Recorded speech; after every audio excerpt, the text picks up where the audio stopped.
बहन जी को और आप सभी भाई बहनों को बहुत बहुत बहुत बहुत बधाई है, धन्यवाद है। योगी बनो, पवित्र बनो। ओम शांति।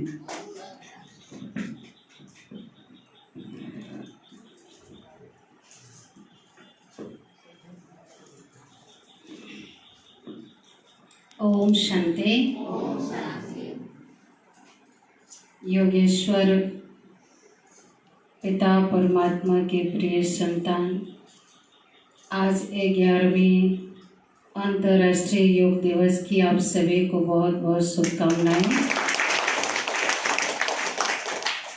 आयुष मंत्रालय के द्वारा जो चलाया जा रहा है ये अभियान, भारत सरकार और आयुष मंत्रालय के द्वारा जो चलाया जा रहा है पिछले 11 सालों से ये अभियान, तो इस अभियान का एक ही उद्देश्य है कि योग पद्धति को जब हम अपने जीवन में अपनाते हैं तो हमारा शारीरिक, मानसिक एवं सामाजिक रूप से हम स्वस्थ हो जाते हैं।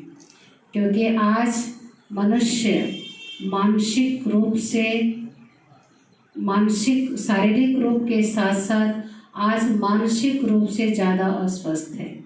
तो जब हम योग की प्रक्रिया को अपने जीवन में अपनाते हैं तो हम कई तरह से स्वस्थ हो जाते हैं।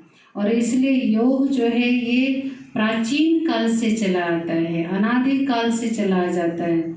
इसलिए शास्त्रों में भी दिखाया है कि भगवान ने जब अर्जुन को योग की बातें सिखाया तो उस योग से कहते हैं कि राजाओं का राजा बनते हैं, और उस राजयोग की बातें सुनाई गई जिस राजयोग से मनुष्य अपने कर्मेंद्रियों को संयमित और नियमित रूप से संचालित करती है। क्योंकि जब हम योग को अपने जीवन में अपनाते हैं तो हमारे कर्मों में कुशलता आती है ना, व्यवहार में दिव्यता आती है। क्योंकि जैसे हम योग करते तो योग का मतलब है जोड़ना, है ना। जैसे वियोग का मतलब होता है अलग हो जाना, उसी तरह योग का मतलब होता है जोड़ना। जब हम एक क्रिया दूसरे क्रिया से हम जोड़ते हैं, है ना, तो हमारे जीवन में संयमित आती है। जैसे हम अपने मन और बुद्धि को जब किसी एक पॉइंट पर हम फोकस करते हैं तो हमारे अंदर मन की एकाग्रता बढ़ती है। ये एक योग है। और इस योग मन की एकाग्रता जब आती है तो हमारे मन से अशांति, मन की जो टेंशन है, डिप्रेशन है, ऐसी कई ऐसी जो